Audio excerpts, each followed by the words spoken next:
Um, let me start with a confession that seems more than appropriate, given some of the people I've seen walking around here. Number one, first of all, I'm freezing. I'm from San Diego, California, and to tell you how tough this has been for me, a couple of days ago, I was swimming in an outdoor pool. And here, in this hotel, I've had to swim in an indoor pool. I mean,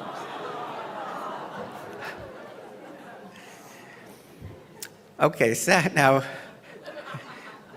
but wait, the things I have to confess get worse as you go. I understand that's how it is in a confession booth too. You know, you save the tough stuff for last. So, second is I'm not even a Christian. No, I'm not a Christian, and I'm so stay calm. Okay, I don't want to get booed off the stage or anything.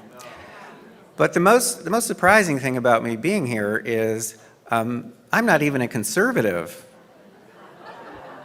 Think about that.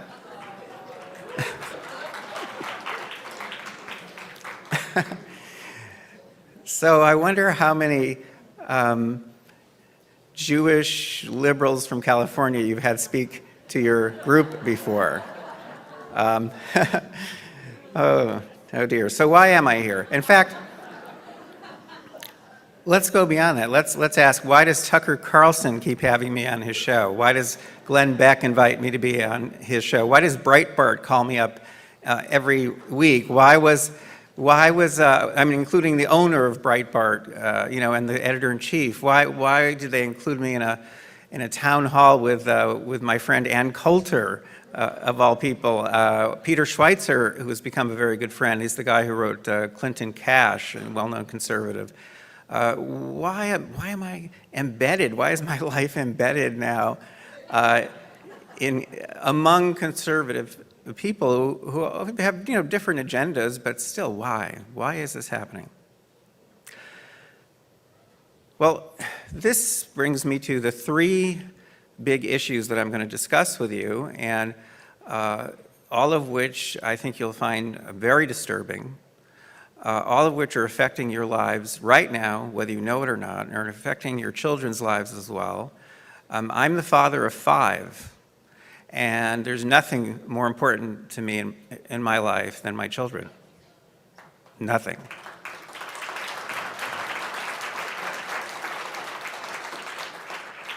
And one of the reasons that I'm so disturbed about what I've discovered over the last 6+ years in my research is because not only are these phenomena affecting us as adults, but I think they're affecting our children, and I think they're affecting our children even more than they're impacting us. And the way it works when you're doing formal scientific studies is it's very hard to get permission to do studies with people under 18 in this country for good reason. But I can tell you for sure, no one's ever going to let me do research on manipulating 12-year-olds, with online materials. No one's ever going to let me do that research. In other words, all I've discovered with people 18 and over, and I know that what I've discovered is applicable to younger people and probably impacting them much more so than older people, because they're just immersed in a world of technology that we can't even really understand at this point. I remember when one of my daughters was about, I think 13 or 14, I checked on her at night, as you sometimes do, and I noticed there were 5 electronic devices around her pillow. We're talking about a whole world, a different world in which our children are growing up, and the world in which they're going to be living in, we can't even imagine what that's going to be like, but I can tell you that technology is going to be surrounding them, probably even inside of them, under their skins, implanted in their brains. I mean, who knows? Okay, that brings me to the 3 big issues. One is surveillance, the second is censorship, and the third is manipulation. In my research, I study manipulation primarily, but I've written about all three of these issues.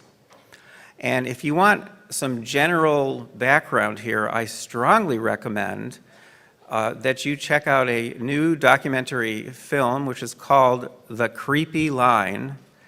You can get information about it at thecreepyline.com, or you can look it up on iTunes because it's available there now, and or also on Amazon. And if you're an Amazon Prime member, you can actually view the film for free. It's an hour and 20 minutes long. It's a full-length documentary, extremely well done, produced by Peter Schweitzer, who I mentioned earlier. So I mean, there are some prominent conservatives involved, but it's a film that's not just for conservatives.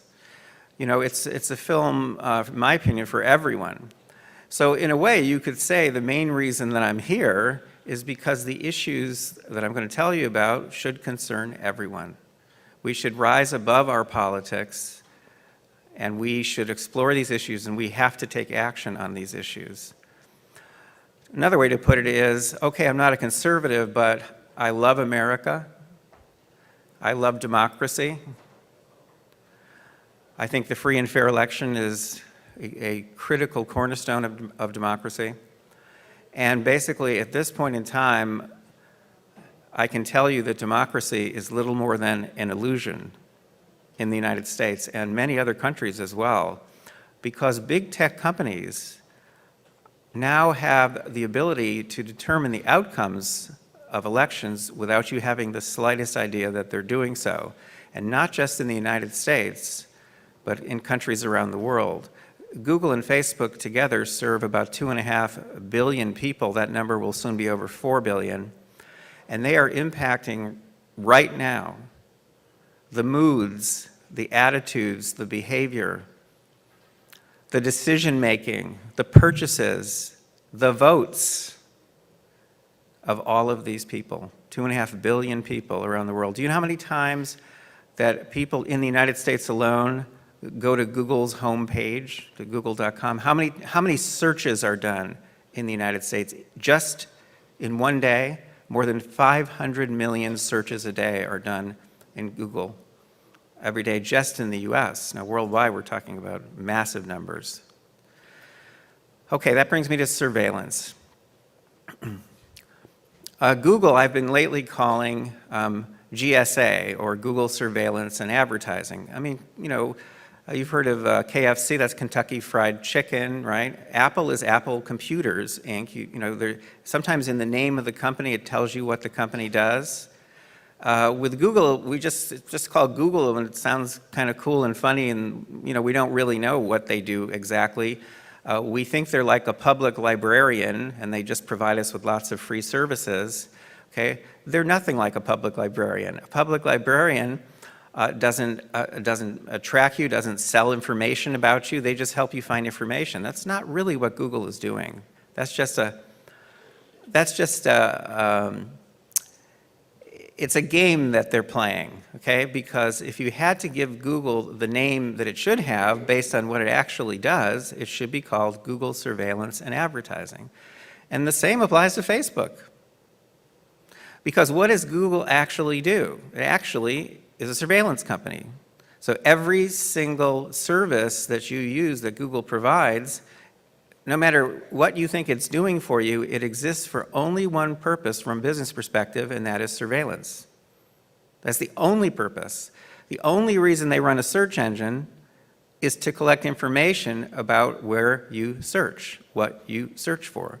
And your entire search history, going back to the first search you ever conducted, is stored permanently in their computers, and then they draw conclusions from that. They make models, they build models from that information. And believe me, where you search, that tells a lot about you. And then of course there are those friends of yours who once used your computer to visit some porn sites. Not you personally, of course. But the point is, a search history is a very rich treasure trove of information about people. Most of you, I don't even want a show of hands because it'll depress me, but most of the people in this room use Gmail. Gmail is Google's email service. Most of the people in the world use Gmail. Gmail's not an email service, it's a surveillance platform. That's all it is. It's just another way that Google collects information about you. All of your emails are stored permanently, even the emails that you didn't send. Even the drafts, those crazy drafts you write sometimes to people and you say, oh, I better not send this, I'm not gonna send this, okay, and you never send it. Even that is stored and analyzed. And all of the incoming emails that you've received from anyone, those are stored and analyzed and monetized by Google.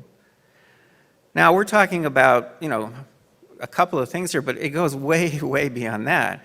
How about, the most popular browser in the world? That's Chrome. Google invented Chrome because they weren't getting enough information. They were getting information if you used their search engine, right, google.com, but that didn't tell them where you went to when you weren't using your search engine. So they had to build a browser, Chrome, so they would know where you went to online when you weren't using their search engine. Well, now they have a full picture of what you do online through Chrome, but that wasn't enough. They wanted to know what you did when you weren't online. So they had to build an operating system which is called Android. Again, I'm not going to get a show of hands because it will just depress me, but most of the people in this room have mobile devices in their pockets or purses which use the Android operating system, which is not really an operating system, it's a surveillance platform. It tracks every single thing you do online or offline, so even if you disconnect from your mobile provider, even if you pull out your SIM card, as long as your phone is still on, it still has power, the Android operating system is recording every single thing you do and every single place you go. Even if you turn off the geo-tracking, it's still tracking every single place you go. And the moment you reconnect to your mobile service, guess what it does? It uploads all that information it's been collecting while it was offline. And if you've not seen this particular video, I strongly recommend you look up the segment that Tucker Carlson did on this topic, because he actually shows you, with equipment, he shows you exactly what that phone does once it reconnects to the internet, and he shows you it's just sending all that information up instantly to where? To Google. Now, I've only mentioned, I think, four different methods that Google uses for surveillance. Do you know how many platforms Google is using for surveillance purposes? More than 200. More than 200 platforms, the vast majority of which you're completely unaware of. According to Google's terms of service, they have the right to track you when you're using any Google type of service, whether you know you are using a Google service or not. And the fact is, millions of websites embed what's called Google Analytics, so they can keep track of who visits their website. It kind of measures the traffic to websites, and it's free, right? Everything is free. So millions of websites use this, and guess what? When you visit any of these millions of websites, Google is tracking you. Every single thing you do on that website is tracked by Google. Google's reach is utterly, it's beyond belief. Yahoo is now drawing most of its search results from Google. Some of you have iPhones, I know, and some of you use Siri, which you should not use. Okay? You should deactivate Siri. iPhone is a good, secure phone, but you should deactivate Siri. But the point is, where do you think where do you think Siri gets its answers from? Anyone ever think about that? Siri gives you some pretty good answers to questions. How can it do that? It has to be drawing from a very rich, an incredibly rich source of accurate information. Where do you think it's getting it from? Google. So Google is everywhere, okay? And again, we're talking about more than 200 different tracking methods that you're just, generally speaking, unaware of. If you are, say, in your 30s, late 30s, something like that, Google has collected at this point the equivalent of more than, and I'm not kidding you, more than 3 million pages of information about you. See, you don't think about it. You're just giving it a little trickle of information each day, you know, when you do another search. A little trickle, tiny little trickle. You don't think about it. But that's how it adds up. And, you know, even if somehow or other we got them to give up all that information, which they'll never do, but even if somehow we did, it wouldn't matter, because that's not where the real value lies. That's information they've already gotten. That's information they've used to build increasingly powerful predictive models of you. And they don't hide this, because they say that their goal is to answer your questions even before you ask them, to anticipate your needs moment to moment in time throughout the day. You do that by building predictive models. You do that based on people's search histories, emails, et cetera, all this massive amount of information. Now, when we add Facebook into the mix, that's kind of a completely different kind of tool, but there, of course, you're voluntarily typing in information about who you are and what you like and what you dislike and what you're doing every day, moment by moment by moment. So Facebook collects a massive amount of information, but at least with Facebook, to some extent, you can see that they're collecting it, right? It's kind of a little bit more out in the open than Google is. Google is definitely not. Some of you may have read, for example, last week a story, a scandal. There's scandals almost every day with these companies, but a scandal about a company that Google bought called Nest. Oh, little footnote here. Google, on average, buys a new company once a week. And they don't buy a company unless it gives them another source of information about people. So a couple of years ago, they bought Nest, which made smart thermostats. Why would they do that? I mean, it's obvious why they bought YouTube, because that gives them tremendous information about your tastes and your wants and your needs, obviously, based on the videos that you watch.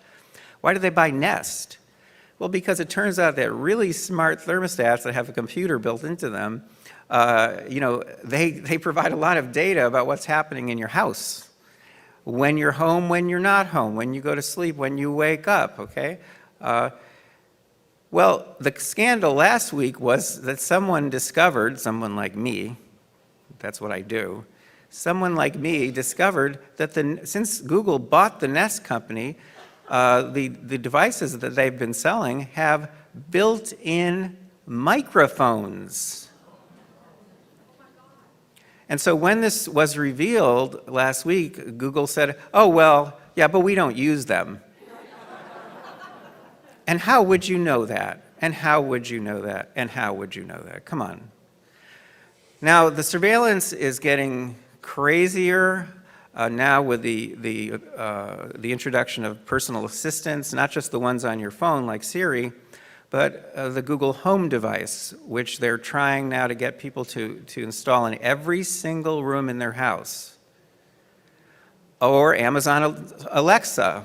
When one of my sons gave an Alexa device to my eldest son for his birthday, I made him throw that right in the garbage, and he did. And I'm proud of him for that. The point is, if you have devices like this in your home, throw them away. I don't care how convenient they make things for you, throw them away. Because you know what? They're listening to you all the time. They're transmitting all the time.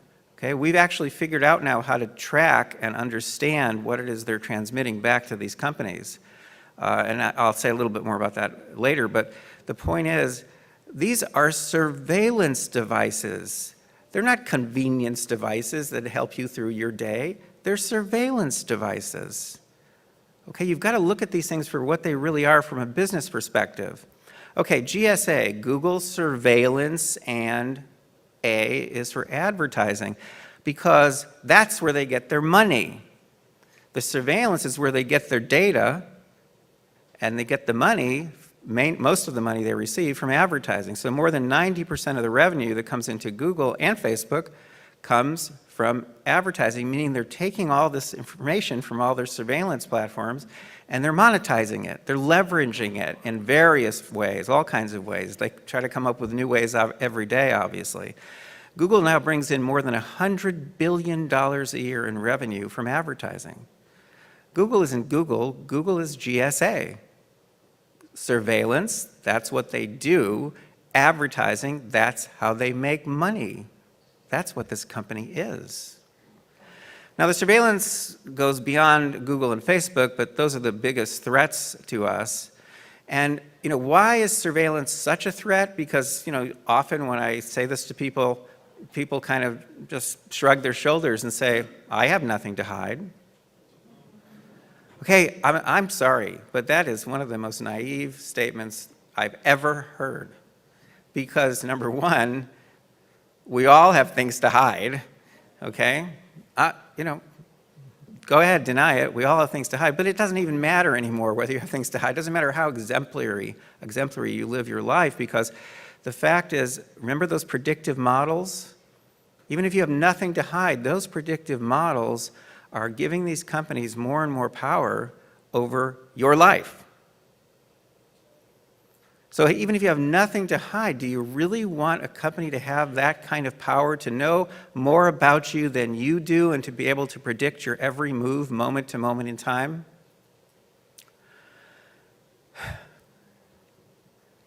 Censorship. Here's another problem. Now, if you really want to start to look at this in detail, read my essay that I wrote for U.S. News and World Report. It is called The New Censorship. Very easy to find online.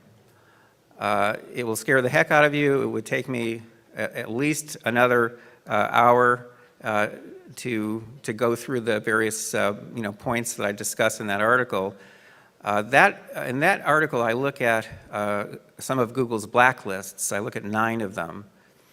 And Google maintains blacklists. When you hear a statement from Google, like Google's CEO who testified before Congress in December, and by the way, my research was mentioned there, my name was mentioned several times, even the opening statement of the chair of the House Judiciary Committee actually mentioned me and described my work in some detail, which I thought was amazing. But the point is that when you hear someone from Google say, we don't manipulate elections, we never re-rank anybody, we don't manipulate our algorithm to favor one political candidate or party. When you hear someone from Google saying that, and very often you hear it over and over and over again, the same statements for years and years and years that Google releases to the public to defend themselves when they're accused of doing these things. You know what? You're smart people and you are learning something right now. They don't have to change their algorithm. All they have to do is add a couple more things to their blacklists, because their algorithm is built so that it's always checking blacklists. Blacklists say, this particular person, under Europe's right to be forgotten law, we have to forget that person, so that person's name gets on a blacklist. The algorithm checks before it shows you information about that person, and if it's on the blacklist, the information is gone, you don't see it. So in other words, a lot of what they show you or don't show you has to do with what's on their blacklists. And they don't publish their blacklists. You don't know what's on them. You don't know which organization is on the blacklists at any point in time, which websites, which people, which companies. You don't know. But Google doesn't have to change their algorithm at all. So they fool us when they make these statements. They fool us because they don't tell us anything about the blacklists. The blacklists are the key to understanding how it is they suppress information. Now, this applies to Facebook as well, with the news feeds that they show. Anything that either company shows you, they're doing 2 things. They're filtering and they're ordering. What does filtering mean? Filtering means there's a lot of information out there, right? Think about it. Think of how many, there are billions of web pages, right? Thousands of news sources.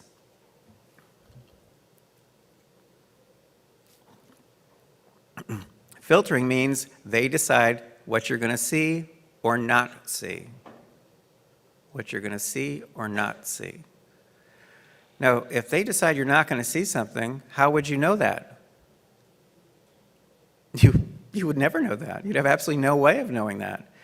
So the power of filtering gives them the power to suppress. It gives them the power to censor. And so here's another kind of clue as to why I'm here and why conservatives suddenly have taken a great interest in my research, because conservatives, rightly so, feel that maybe their presence on the internet has been suppressed. They feel sometimes that they've been censored. They feel, like Ann Coulter, that sometimes when they send out a message to their thousands or millions, she has millions of followers on Twitter, they feel like they're getting suppressed and all of their followers aren't getting their messages. That's called shadow banning. Well, again, these companies have the power to make these decisions about what you see and don't see. There was a whistleblower after the 2016 election who came forward from Facebook who said that he was on a team, and I met one of the people in New York who was on that team. He was on a team of young people from mainly liberal schools in the Northeast, like the schools I went to. And that team, they were curators for Facebook news stories. And he said, and it was our job to pull stories that we didn't like, and generally speaking, we pulled conservative stories. And now and then we'd insert stories that we thought were really cool, and of course those tended to be liberal stories. So again, that's a kind of censorship that's operating regarding the news that people see or don't see. So you've got filtering, which never stops and is entirely in the hands of a very small number of companies and a very small number of executives, and not just for us in the US, but for people around the world. Same companies, same executives making those decisions. What you see and what you don't see. And the other thing they do is ordering. And this is something I've studied in tremendous detail, and the results are absolutely astonishing. But the fact is, when you do a search on Google, they show you a list, right? People in my profession have been studying list effects for more than 100 years. We've known, for example, if something's at the top of a list, it's easier to remember. Okay? Some of you might remember this from a college course or high school course you've had. That's called the primacy effect. And it's part of the serial position effect and so on. There are lots of list effects that people have studied. Well, it turns out that search results, there's a list, right, have a bigger impact on people's thinking and opinions than any list ever discovered, ever, in more than 100 years of behavioral research. There's some very peculiar things about search results that make us believe that what's at the top is best and what's at the top is truest. Now, I started getting interested in that issue in late 2012. I was looking at some of the new business studies that had been done because, business people study search results because they know if, they're looking for ways to push their company up another notch higher, because if you push it up higher, you make more money. And if you're too low, you not only might lose money, you might go out of business. And if you're not on the first page of search results, you don't exist. So, and you're in deep trouble. So I was looking at studies in late 2012, about purchases related to search results, and I found, wow, these high-ranking results, people really believe those are the best. They really like those high-ranking results. And I asked a question. I wondered, well, would that affect maybe not just purchases and people's clicks, but could that affect people's opinions? People like those high-ranking results so much that 50% of all clicks go to the top 2 results, and 95% of all clicks go to the first page of search results. That's how much power these lists have over our behavior. But I asked, what if in an election, what if Google was showing you search results that favored one candidate or another? In other words, what if in 2016, when you did a search on anything related to the election, anything at all, immigration, the wall, abortion, anything you can think of, what if they showed you near the top, they took you to websites that made Hillary Clinton look a lot better than Donald Trump? What would happen if in an election search results favor one candidate over another? So early 2013, I did the first of many, many experiments I've conducted on this issue. I thought if I randomly assign people to different groups, and in one group, search results favor one candidate, in another group, they favor another candidate, and then I have a control group in which they're all mixed up, right? I thought that I could use search results to shift people's opinions about the candidates by, I thought, 2 or 3%. And I thought I could shift their voting preferences by 2 or 3%. Meaning, if I say, who are you going to vote for, before I let them do a search, I'm going to get probably 50-50 because I'm starting with undecided voters. And in fact, that's what I would get, so I always get in my experiments. But if I then let them do a search and I'm showing them biased searched results, basically I thought I could shift opinions and voting preferences by 2 or 3%. And I thought that's not much, but a lot of elections are quite close. So that could make a difference, right, in some elections. First experiment I ran, I got a shift of 48%. Well, yeah, that's kind of the sound I made because I thought that's impossible. That must be wrong. So I repeated the experiment with different people, different participants, and I got a shift of 63%. Yeah. Now, perhaps even more disturbing, I discovered that if I mask the effect a little bit, so in other words, if I have, Trump, well, this is long before that election, but let's just say, if I had Trump, instead of having 10 Trump pages, Trump search results in a row, what if I did Trump, Clinton, Trump? See what I mean? What if I mask what I'm doing just to confuse people? And I found I could get 100% of the participants in my experiment to say, I didn't see any bias at all in these search results.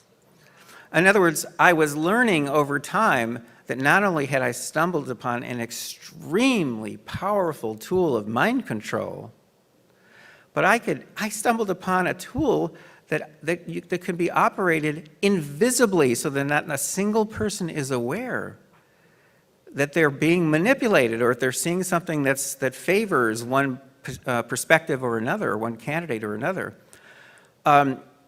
At some point, I did a big national study in the US that had more than 2,000 people in all 50 states, got the same kind of findings, but now I had so many people in the study that I could look at demographic differences, and now another shocker. Some demographic groups are far more vulnerable to this kind of manipulation than other groups. And you know who turned out to be most vulnerable? Moderate Republicans. Do you know how big the shift was that I got in that study with moderate Republicans? 80%. In one search, after one search. What if you're showing people biased search results over a period of time, over a period of months, that favor one candidate or favor one party or favor one perspective, let's say, on pro-choice or pro-life? Wouldn't that shift the opinions of a lot of undecided people? Because it's undecided people who are the most vulnerable here, and that's who I always work with in my experiments. Couldn't that shift a lot of opinions without anyone knowing that this is occurring? So, now I had been using certain kinds of materials in these experiments, and I was using materials, real search results, real web pages from old elections. 2014, I went to India right in the middle of a real election, one of the largest, well, actually the largest democratic election ever held in history. And it got more than 2,000 people throughout India to participate in my experiment, and found that with real voters in the middle of a real election, I could still get shifts of 20% or more, and in some demographic groups, over 60%, with no one knowing. Do you know the percentage of people who had no idea they were seeing biased search results in my Big India study? 99.5%. No idea.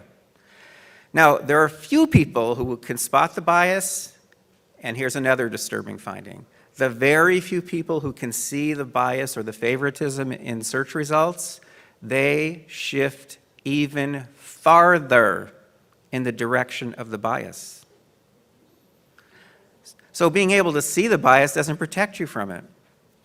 This effect I called SEME, S-E-M-E, which stands for Search Engine Manipulation Effect. That's what the head of the House Judiciary Committee was talking about at that hearing in December with the Google CEO. I published those results in the Proceedings of the National Academy of Sciences in 2015. That paper from the National Academy's website has since been accessed almost 200,000 times. For a scientific paper, that's almost unheard of. And because they publish in all the sciences, chemistry, physics, astronomy, biology, and it's extremely rare for any technical scientific paper to generate that kind of interest. So of course, we're now talking about the third topic, which means manipulation.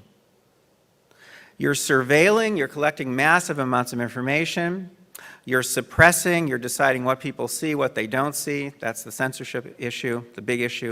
And the third issue is what I discovered in these early experiments, and that is manipulation. You can use these tools that are surveillance tools to manipulate people's thinking without their knowing. And guess what? These big issues, these big problems are connected to each other, because the more you know about people, the easier it is to manipulate them. And that's also something I've shown in my research. The more you know about people, the more easily you can give them material that they're going to believe automatically. You can send them sources, news sources that you know they trust, and easily shift their thinking or behavior or opinions without anyone knowing. 2015, I was approached by the Attorney General of Mississippi, who was in a big fight with Google, and he was concerned, could they manipulate, search results to affect him in his bid for re-election? And I said, yeah, very easily. I explained how, and he said, and then the two of us asked, really, how would we prove this? This led in 2016 to my first monitoring project, an election monitoring project, which I did secretly, which ran for almost 6 months before the 2016 election. That allowed me to collect search results on Google, Bing, and Yahoo. So I preserved more than 13,000 election-related searches and 87,000 web pages. Analyzed the data, found out that there was a significant pro-Hillary Clinton bias, and I supported Hillary Clinton. There was a significant pro-Hillary Clinton bias on Google search results, much less so on Bing and Yahoo.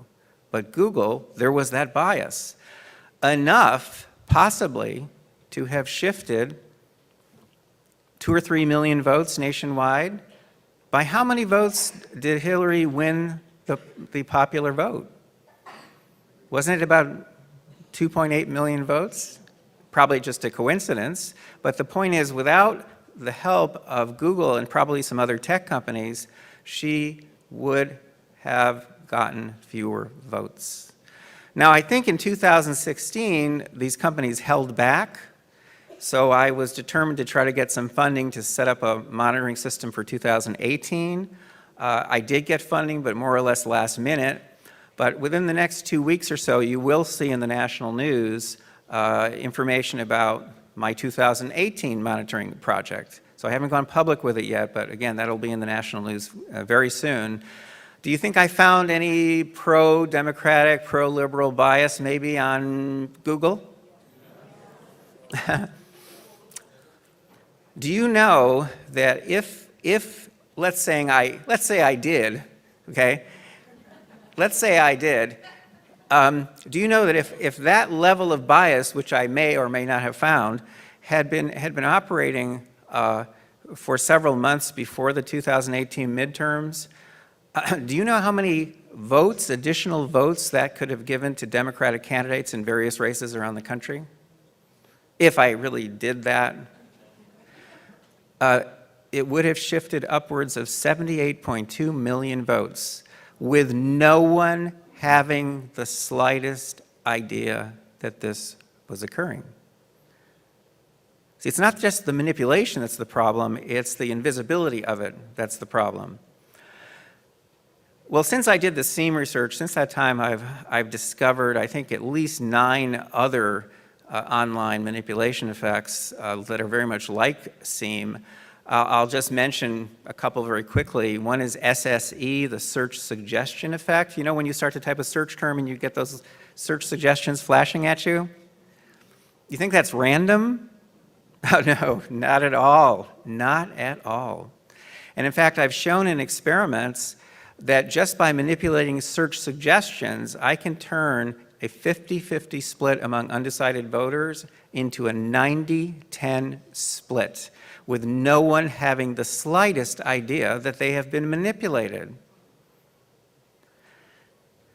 The answer bot effect, ABE, you know those boxes they're showing you more and more that are above the search results?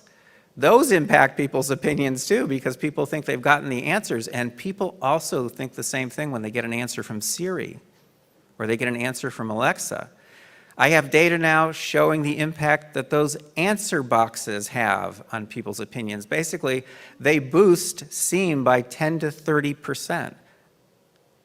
Now, answer boxes aren't as scary because you can see them at least, or you can hear the answer, but still, it's not what you think it is. It's not a public service, it's a manipulation. I published an article in January looking at Google's Go Vote reminder that they posted on Election Day, November 6th of 2018. Do you think Google would post a Go Vote reminder to everyone in the country if that was going to give more votes to Republicans? Of course not. 96% of donations that come from Google employees are given to Democrats. We know from recent leaks to Tucker Carlson to Breitbart, we know of leaks from internal emails and videos from Google that they're passionately liberal there in their thinking, and that they're determined to, quote unquote, spread their values, not just in the US, but worldwide. In the article I published in January, I showed that Go Vote reminder was not a public service. It was not a public service. It was a vote manipulation. At a minimum, it gave at least 800,000 additional votes to Democratic candidates around the country. And it could have given, if they were targeting it, if they suppressed it so that Republicans weren't seeing it, it could have given as many as 4.6 million votes to Democratic candidates around the country in different races. It was a manipulation. It's not a public service. Google operates at 2 levels, you know? The nice, sweet, kindly librarian level, everything's free and we love you level, that's up here. And then below the surface, we're looking at GSA. We're looking at a company that engages in widespread surveillance on a scale that's never been possible before in human history, that suppresses whatever they want to suppress at the moment. Maybe, yeah, they are suppressing a lot of conservative material, but who knows who they're going to suppress next week. You see, that's why I think everyone needs to rise above politics here. You can't have that much power in the hands of a company like this.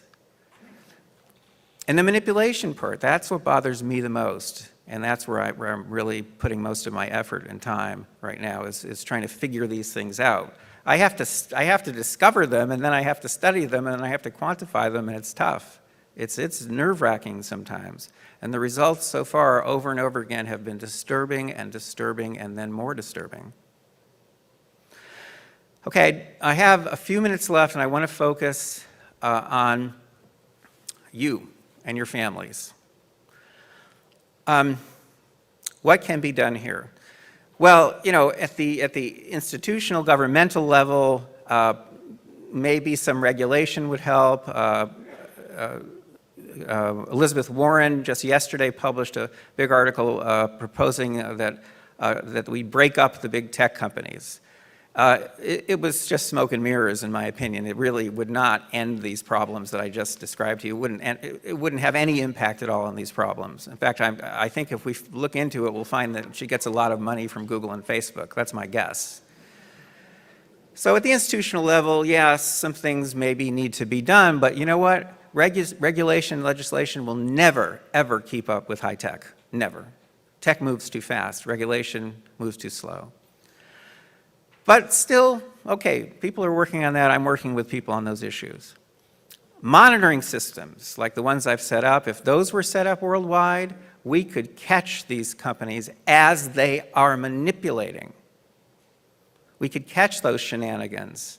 Okay, so right now I'm trying to find an additional $10 million to set up a large-scale monitoring system to keep an eye on a large scale nationwide, to keep an eye on the 2020 election. So if any of you want to write a check, 10 million, okay, we can stop these companies through monitoring because monitoring will allow us to catch them. And if they know they can be caught, they won't do these things. In fact, we could announce in advance what we're monitoring, and they won't even try. So I have a lot of faith in monitoring because technology keeps changing and monitoring can change right along with it. That's fighting technology with technology. But in the meantime, there are things that we all can do to protect ourselves. I strongly recommend that you look up an article of mine online. It's a little out of date now, but I'm about to update it. It's called 7 Simple Steps Toward Online Privacy.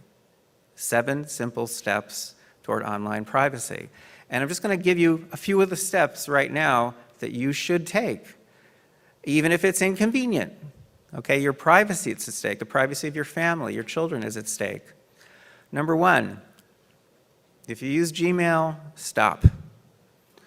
There are email services that protect your privacy. I use one called Proton Mail. It's at protonmail.com.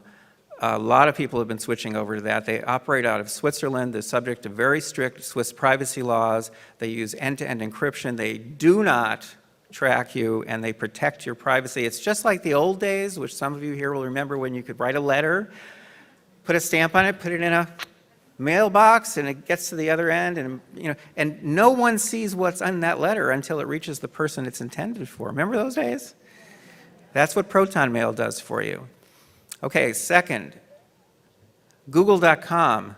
Do not use Google.com. Do not use Google.com. Okay, right now I use a search engine called StartPage. Start, the opposite of stop. Startpage.com. Start, which is the opposite of stop. Startpage.com. It gives you superb results, much, much better than DuckDuckGo, which is not even a real search engine. And the reason why StartPage gives you such great results is because they're pulling from Google's index. They're pulling from Google. That's why they give you superb results. And StartPage is free, and they do not track you. Now, because they don't track you, they're also not customizing your results, which I know my wife likes. She likes getting customized results. But just you have to get rid of that. You have to get rid of that in your life. So startpage.com or some other search engine that doesn't track. What about the browser? Do not use Chrome. Okay? Never, if you're using Chrome now, delete it from your computer so you're not even tempted to use it. There are plenty of other browsers around that they're not so invasive, and Chrome is extremely invasive. Do not use Chrome. The best one right now, which is not even in my 7 Steps article, but it's the best right now, is called Brave. And I'm in a room with a lot of very brave people, so this should be easy for you to remember. Go to brave.com. It's a fairly new search engine. It not only doesn't track you, it suppresses all advertisements, even when you're using YouTube. All those crazy ads that are on top of the videos, it even suppresses those ads. It's really superb. That's what I've been using for several years. I have not received a targeted ad, ladies and gentlemen, since 2014.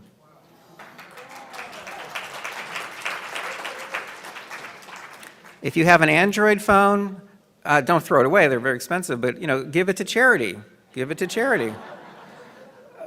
In my article, in fact, I actually give the name of a military, a United States military charity that is looking for cell phones for warriors, wounded warriors, and so on. So give it to charity, preferably in another country. That would be even better.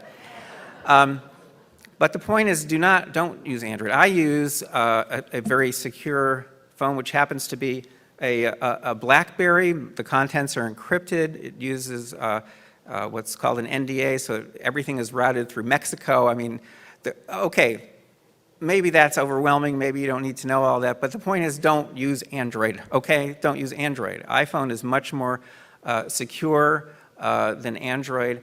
And there are alternatives. The point is, there are secure and private alternatives. There's a lot more that you can learn about how to protect yourself and your family. If you think that the inconvenience is too much for you, then you deserve what you're going to get. That's all I can say. And switching over involves just inconvenience, sometimes involves paying $6, $7 a month. We're not talking about major fees here, even where there are some fees. You must start to get this mindset. You must protect your privacy and the privacy of your loved ones.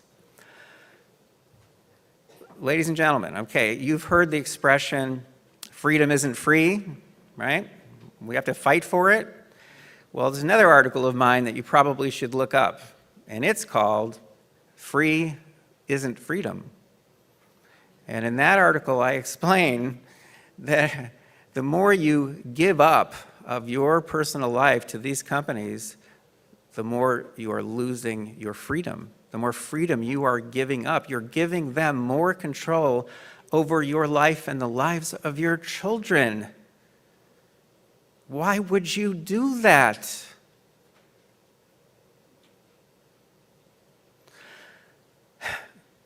The work I do is scary, honestly.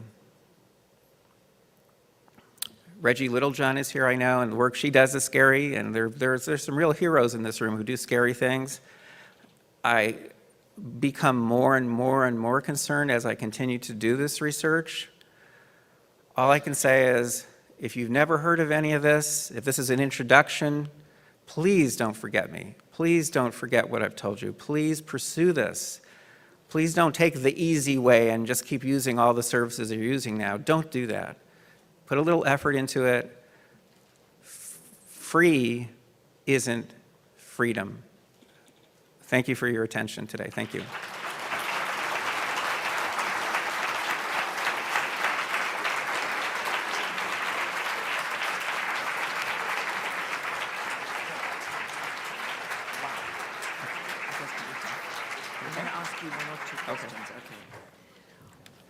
We've gone a little bit over time. In fact, we're 5 minutes over. But do you mind if we I'm going to ask 1 or 2 questions because I've got so many questions, and this is such an important topic.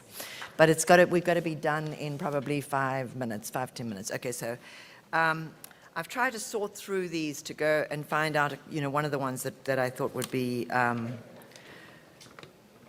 you've already answered some of them. What is a safe cell phone to use? Well, as I mentioned, iPhone is a little more safe than any Android phone. BlackBerry is more safe. Yes, they still exist. They have a model coming out in June, which I intend to buy, called the Key 3. The Key 3 will be one of the most secure phones in the world, and it will alert you when someone's trying to, get at the contents of your phone. But it keeps changing. It keeps changing, I should add. It keeps changing. Generally speaking, though, avoid Android. That's the main thing you want to do. There's some exceptions to that, by the way, but generally avoid Android. Samsung just uses, Google's Android. A lot of companies do. Try to avoid it. And I guess you answered some of them with your 7 steps. So what we will do is put these articles that Robert just spoke about, we'll put them up onto our website and make sure that if you did not get the names of the articles, you'll be able to go to our website and you'll be able to pull them down. Sure. And by the way, do check out thecreepyline.com or just go straight to iTunes or Amazon. Again, Amazon Prime is free to watch the film. I think even these other services, it's only $3 or $4. It is well worth watching. It's an extremely professionally done movie. It's got lots of people, lots of information. And again, if I'm the introduction, the creepy line is the next step. I will tell you that Robert is here because I watched The Creepy Line. Tom Zawastowski, who's right here with the Portage Tea Party people, sent me the link, and both myself and Janine Jones watched it. And actually, she watched it on the Saturday, I think, and I watched it on the Sunday, and we called each other and said, we've got to get this guy to come in here and talk to everybody. It is really creepy. And the interesting thing about it is the creepy line is actually something that the head of Google calls it. He calls it a creepy line. He keeps saying we're not over the creepy line, but he knows that that's the creepy line. The other one was, what happens if you mask your IP address? Does this help? Oh, yes. In fact, that's in the 7 Simple Steps article. Masking your IP address is extremely important to do. And, you know, when I first heard about that kind of thing, I was intimidated. Doesn't it sound a little intimidating to mask your IP address? What you want to do, in other words, on your computer is you sign up for a VPN service or a proxy service. There are free ones. There are ones you pay for. The one I recommend right now, which I think because I pay for it by every 6 months chunks or something like that, I think maybe it's costing me $7, $8 a month. But this is one of the top-of-the-line VPNs, and it's called Nord, N-O-R-D, NordVPN. And unfortunately, there are some bad ones there too. But if you sign up for one of these services, what they do is they have you install, very, very simple to do, they have you install a very simple app on your computer or your mobile device or your phone. So I have VPNs everywhere now. And you know, it hides you. So that when someone is trying to track you, which now thousands of companies are trying to do, they're all adopting the Google surveillance business model, it hides you, so they can't see you, and that's extremely important for you to do. What about Yahoo? Is that a good one? Oh, okay, what about Yahoo? You know, Yahoo has an email service, right? So does AOL. Yahoo has a search engine. Unfortunately, forget about Yahoo, because Yahoo used to be awesome. Now Yahoo gets most or all of its search results from Google. It's just an extension of Google. Yahoo is now owned by Verizon, and there are a number of articles that came out last year about this. Unfortunately, both Yahoo and AOL, which are owned by Verizon, are now being monetized. In other words, they've gone into their surveillance business. So if you use Yahoo email or AOL email, you are being monitored and monetized as aggressively as Google monitors and monetizes you. So Yahoo, forget it.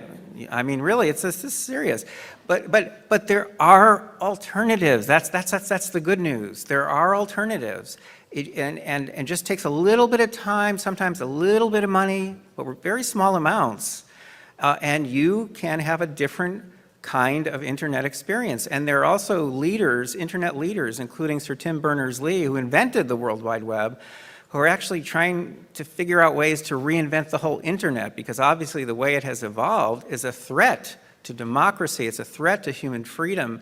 Around the world. It's the most serious threat to democracy that democracy has ever faced in its history. Thank you so much, Dr. Robert Epstein. Just unbelievable. Thank you.